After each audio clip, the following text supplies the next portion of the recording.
Olha, gente, você deve ter observado, você que acompanha aí as redes sociais, o noticiário também, de que o uso daquelas arminhas que parecem inofensivas, né, que disparam balas, entre aspas, de gel. Você pega um gelzinho, põe ele na água para ele inflar um pouco. Isso vira munição para uma arma teoricamente de brinquedo. Ela é de brinquedo, mas nem tanto assim. Tem causado muitos problemas. O disparo é um disparo que, se bater no olho da outra pessoa, né? Se a bala bater, a bala, entre aspas, bater no olho da outra pessoa, pode causar problemas na visão. Especialistas alertam que em casos mais graves pode causar até cegueira. Então não é uma arma simples de brinquedo. E aí, muitos condomínios passaram a ter essa brincadeira das crianças, causando incômodos e problemas até nas áreas comuns, onde tem idosos, crianças, outras crianças que não estão necessariamente utilizando aquele equipamento. Isso tem causado problema, e aí alguns condomínios resolveram, inclusive, proibir o uso desses, vamos chamar de brinquedos, mas com aspas. Para a gente entender um pouco melhor sobre como lidar com essa nova essa nova situação, nós vamos entrevistar a partir de agora o advogado especialista em direito condominial, Dr. César Nantes. Doutor César Nantes, seja muito bem-vindo. Obrigado, bom dia para o senhor, obrigado pela presença. Bom dia, novamente é um prazer estar aqui com vocês. Doutor César Nantes, vamos começar então pelo fato em si de que virou uma febre rapidamente eu vou chamar de brinquedos. Exatamente. Esses brinquedos, eles chegaram aqui ao Brasil e se popularizaram muito rapidamente, são armas de pressão. E aí, nos condomínios, isso tem gerado polêmicas. Quais são as principais reclamações que os moradores trazem em relação ao uso dessas arminhas de gel? Sim, exatamente. Todo o assunto ele acaba pulverizando e gerando muita polêmica nos condomínios, porque praticamente metade das pessoas residem em condomínio, né? Então, quando a gente analisa uma venda de 1 milhão de arminhas, esses brinquedos, a gente pensa, metade pode estar nos condomínios, né? E está tendo muita reclamação, principalmente agora que foi época de férias, as crianças ainda estão de férias, né?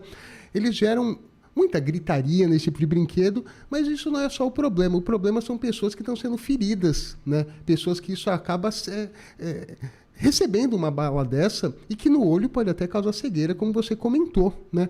E isso foge muito do aspecto da brincadeira, né? Porque quando a gente fala no Estatuto de Desarmamento, que é uma lei federal, ele já tipifica que é proibido venda, circulação e utilização de armas ou similares. E o Inmetro não tipifica a maioria desses brinquedos como brinquedo, né? Porque no Brasil, para ser circulado e vendido como brinquedo, precisa ter um selo do Inmetro, né? Então o Inmetro ele vai medir a pressão daquele tiro.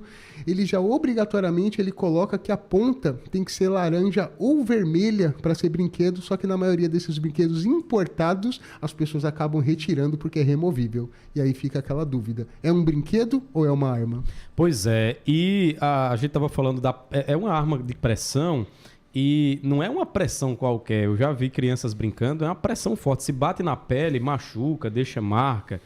E aí não dá para colocar em xeque a segurança de outras crianças e da convivência social por conta de uma brincadeira de alguém, de uma pessoa específica ou de um grupo de pessoas. Em que momento ou em que medida a utilização desses brinquedos, Dr. César Nantes, fere normas estabelecidas nos estatutos dos condomínios? Sim. O síndico ele é obrigado a zelar, vamos dizer, pelos 3 S's: saúde, segurança e sossego. Então a gente sabe que esse tipo de brincadeira ele está confrontando com a segurança, com a saúde e até com o sossego, né? Então a gente verifica que os 3 S's eles podem ser interferidos com a utilização dessa arma. Gritarias generalizadas, a segurança das pessoas e até o sossego, né? E o síndico ele não precisa de uma aprovação da Assembleia para manter a ordem no condomínio, para conviver de forma harmônica. Então ele pode tomar essas medidas, né?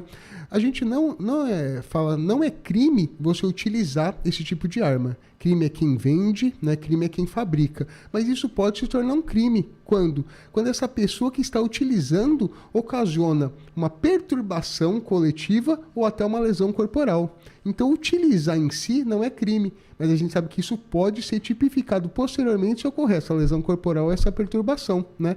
Inclusive, a polícia ela pode apreender esse tipo de brinquedo porque caracteriza um similar a uma arma conforme o Estatuto do Desarmamento. Então, o síndico ele tem sim autonomia, mas eu sempre falo, o síndico ele precisa primeiro educar antes de advertir. Então são circulares, conscientização, grupo do WhatsApp e explicando por que ele está proibindo, né? Isso é quando, por exemplo, no seu condomínio, se o síndico falar assim, olha, estou proibindo esse tipo de arma. Eu falo, nossa, é um ditador, ele decide até como meu filho brinca, mas quando ele explica e que ele comprova qual que é a necessidade, fica muito mais fácil de entender. É a tal da argumentação, né, pelo bem comum. Lembrando também, o senhor falou que a polícia pode apreender essas armas por ela ser similar a uma arma verdadeira. É importante destacar que quando o síndico toma essa cautela, essas medidas, porque a criança pode começar brincando, doutor César, aí eu vou colocar uma situação hipotética, dentro do condomínio, e de repente ela sai ali para a calçada e está portando uma arma similar a uma arma verdadeira, inclusive a própria integridade dessa criança ou desse grupo de crianças pode ser afetada, e ela pode ser vítima até de um criminoso real. Perfeitamente, até porque isso já está comprovado através de vídeos, reportagens, existiram crimes realizados com esse tipo de armamento similar, que a gente não pode nem chamar de brinquedo, né? Imagina, quando você verifica uma pessoa com um tipo de armamento ou brinquedo desse, como que você vai? Na dúvida, você tem que aprender, né? Então, realmente é um grande perigo. Inclusive, os pais, eles têm que saber que não é só no condomínio, como você muito bem falou. Então, não adianta você falar assim, não pode ir no condomínio, filho, mas vai brincar na rua, ele está sofrendo realmente um grande perigo de sofrer uma lesão corporal ou até uma abordagem para verificar se aquilo é um brinquedo ou não. Agora, quais são os elementos? O senhor falou que nessa busca para convencimento de que aquela medida é necessária porque realmente algumas pessoas mais sensíveis ou mais polêmicas podem usar esse argumento, mas peraí, o meu filho pode brincar com o que eu quiser, o pai sou eu, tem aquela história, né? Eu também tenho meus direitos, mas eu vi aqui que o Instituto Nacional de Metrologia, Qualidade e Tecnologia, o Inmetro, já esclareceu numa portaria que arma em gel não são considerados brinquedos. Então, essa fundamentação e outras fundamentações podem ser usadas pelo síndico para o convencimento? Com certeza. Inclusive, recentemente esse assunto agora também começou a ficar muito divulgado, que os condomínios podem sim proibir. Então, aqueles grupos de WhatsApp estão inflamados, vamos dizer assim, as pessoas que concordam, as pessoas que não concordam, e o síndico, quando ele usa esse tipo de argumento, gente, o Inmetro, ele não classifica como brinquedo, isso é um similar de arma, né? Ele pode, inclusive, ser abordado pela polícia para ser retirado, e ele pode ferir uma pessoa, ele pode ser ferido e pode até ficar cego. Então é uma brincadeira que ela extrapola os limites, né? Ele não está utilizando um brinquedo, ele está usando algo que pode, inclusive, tipificar um crime, como eu falei, né? Ele está brincando em si, não é o crime, mas e quando ele pode cegar uma pessoa, machucar ou gerar uma perturbação coletiva que pode ser até alvo de um boletim de ocorrência? Então o pai ele tem que entender que quando o síndico está tomando essa medida, ele está zelando pela coletividade, inclusive por quem está brincando, né? Porque muitas vezes o pai ele nem sabia que não era um brinquedo, nem sabia que poderia gerar lesão corporal, nem sabia que a polícia podia apreender aquele tipo de brinquedo, né? Então o condômino ele tem que saber que o síndico está zelando pela coletividade, inclusive pelo filho dele tomando essa medida. A gente está usando o exemplo da arma em gel porque é a onda do momento, mas outras situações similares a essa intervenção, eu gostei dos 3S, saúde, segurança e sossego. Sim. Se afeta algum dessas questões, o síndico pode intervir. Geralmente, pela experiência que o senhor tem advogando na área condominial, sim, há uma aceitação rápida e uma compreensão mais,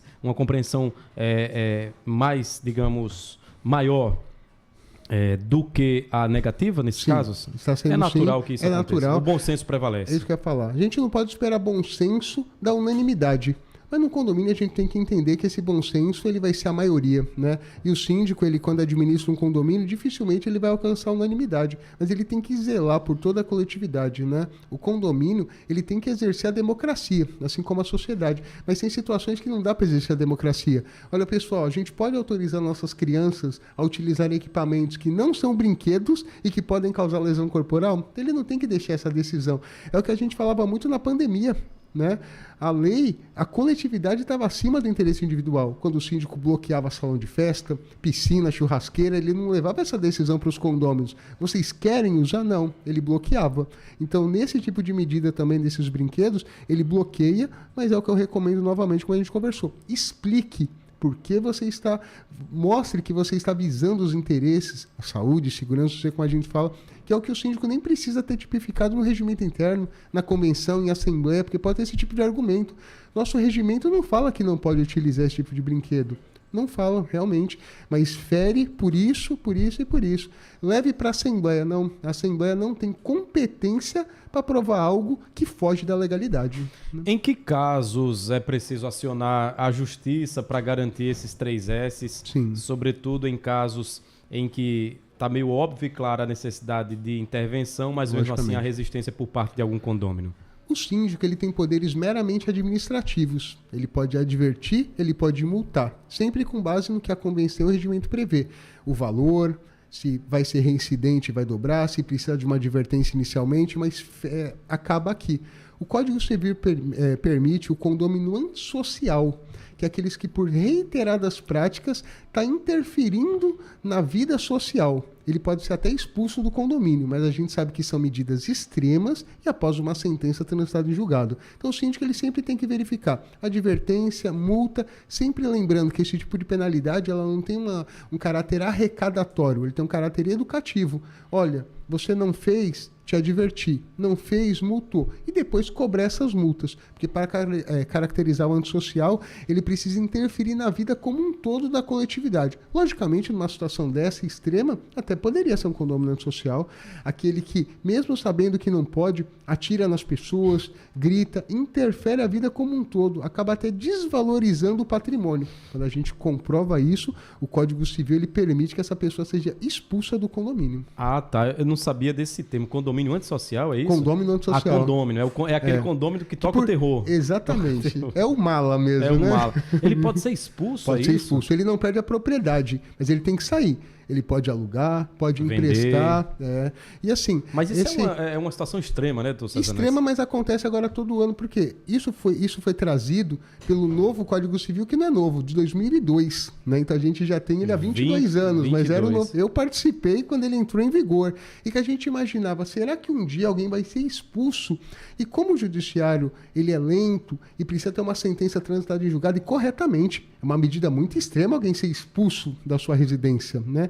Então demora anos e anos, mas agora todo ano eu vejo decisões praticamente mensais de condôminos que são expulsos. Quando você comprova, eu já tive casos extremos, inclusive que eu defendi condomínio que condomínio já foi expulso. Aí ele pode vender, pode alugar, pode emprestar, mas ele deixa de residir pelo interesse da coletividade. A gente está citando um exemplo de uma má utilização de um brinquedo por parte de uma criança. Vou sempre usar a experiência que o senhor tem, o senhor é uma referência na parte do direito ligado à convivência em condomínios, né, o direito condominial.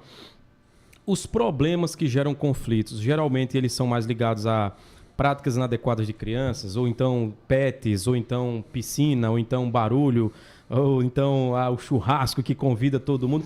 Eu queria saber, assim, a pergunta é essa. Qual é a atividade, qual é o mau exemplo que mais gera conflitos em condomínios hoje? Os maiores alvos de dor de cabeça nos condomínios, às vezes para o síndico, que fazem circulares, advertências, multas, em primeiro lugar, disparado excesso de barulho, né? E a tolerância das pessoas diminuiu muito no pós-pandemia, quando muitas pessoas começaram a trabalhar no home office e mesmo no pós-pandemia continuaram no home office. Então as reclamações que eram só noturnas passaram a ser também diárias, né? É porque as pessoas estão em casa, realmente fazendo trabalho remoto. E existem decibéis toleráveis, por norma, que podem ficar durante o dia e durante a noite. Então, barulho realmente é o campeão de reclamação. Em segundo, pet. né? E que pet também, mesmo? no pós-pandemia, aumentou muito. O Brasil é o segundo país no mundo em quantidade de pet, né? E na época da pandemia, eles aumentaram e muito, porque muitos condôminos começaram, né, a adquirir o pet para ser o seu companheiro na pandemia, não sabia quanto tempo iria ficar, e aquele pet estava acostumado com a pessoa. Quando acabou, graças a Deus, a pandemia, que voltou à normalidade, que as pessoas começaram a sair das suas unidades, é cão latindo, é cão chorando, pessoas que adquirem o pet e não têm a responsabilidade necessária, né? Então, quando a gente fala relacionado a pet, a gente fala em 3 casos, situações que são as maiores reclamações. Excesso de barulho, né? Excesso de cheiro também. Quando aquele tutor irresponsável transita com o animal sem coleira, dependendo da raça, sem focinheira, tivemos um ataque recente. Perigo terrível. Né? Um perigo terrível. E também quando ele circula pelas áreas comuns e não limpa as necessidades que aquele seu pet acaba fazendo na área comum, né?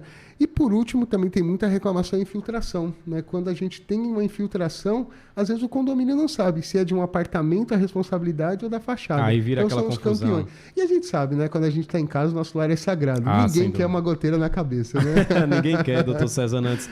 Bom, senhor, eu vou aproveitar, o tema não é esse, mas o senhor me falou que o segundo maior problema nos condomínios é a relação com os pets. É exatamente, o segundo, né? Primeiro a barulheira, segundo os pets. Eu já presenciei visitando alguns condomínios. Tem uns que tem uma regra que, olha, não pode passear com o pet. E eu queria saber se isso é realmente uma situação que pode ser colocada em prática pelo condomínio. Você não pode passear no chão do condomínio, na área comum. Na área comum, onde tem estacionamento, inclusive. Sim. Você não pode circular por conta das fezes do animal. Pode fazer isso? Obrigar o tutor a ter que sair para ir para o lado de fora? Pode. Já está pacificado no tribunal que o condomínio ele não pode impedir animais, independente do porte, quantidade, raça, não pode. Desde que eles não interfiram também naqueles 3 S, saúde, segurança e sossego. Mas eles podem criar suas próprias regras, pedir carteirinha de vacinação, né? Obrigar, com certeza, a limpar a área comum, mas eles podem criar o trânsito daquele animal dentro do condomínio, né? Então o condomínio pode sim proibir que aquele animal fique circulando, brincando na área comum. O condomínio pode sim criar essa regra. Ele também pode determinar que esse animal seja transportado só no elevador de serviço, mas não pode obrigar que seja carregado no colo e nem em carrinho, né? Então o condomínio ele pode criar suas regras, mas com algumas ressalvas. Então ele pode falar, olha, o pet ele tem que transitar pela área comum como saída para a rua. Não tem que ficar circulando na garagem, porque a garagem já tem uma destinação, veículo, né? O parquinho é para brincadeira das humana, crianças, né? Então ele pode sim. Alguns eles falam, eu não vou ser realmente, como você falou, tem que mandar para a rua é inseguro, né? Ele tem que realmente ter um bom senso, né? Olha, tem condomínio que não tem problema, tem condomínio que tem muito problema, então o síndico, eu sempre falo, ele tem que ter realmente a parcimônia, ele tem que ter um cuidado, muitas vezes mostrar. Criei essa regra pelo benefício das coletividades, não porque simplesmente eu não gosto de pet, né? Mas o que eu quero é um convívio harmônico, eu não quero problema. Quem decide ter um pet tem uma grande responsabilidade, né? E a gente tem que respeitar que não é todo mundo que vai querer não ter o pet, mas ter o problema de quem tem o pet, né? Pois é, e os novos condomínios, né, esses que vão sendo construídos agora mais recentemente, eles já criam áreas específicas para o passeio, para o xixi, para o cocô, é uma área já reservada, que é a área pet mesmo, os mais antigos não, mas com esse novo modelo social que nós temos, a gente sabe que alguns condomínios já criam essas regras específicas. Exatamente. Doutor César Nantes, muito obrigado mais uma vez por seus esclarecimentos, por nos trazer luz a temas que estão no nosso cotidiano, muitas vezes gerando tantos conflitos, mas a palavra que a gente sempre usa é, de fato, o bom senso, para que todo mundo possa conviver harmonicamente, que é o que todo mundo deseja, né? Isso mesmo. Eu acho que conviver em condomínio é a maior... conviver num condomínio é um local onde você passa ali pela prova de fogo da convivência social, porque muita coisa acontece ali, né? Exatamente. E viver em paz é o que todo mundo deseja. Muito obrigado e até uma próxima oportunidade. Eu que agradeço. Até a próxima.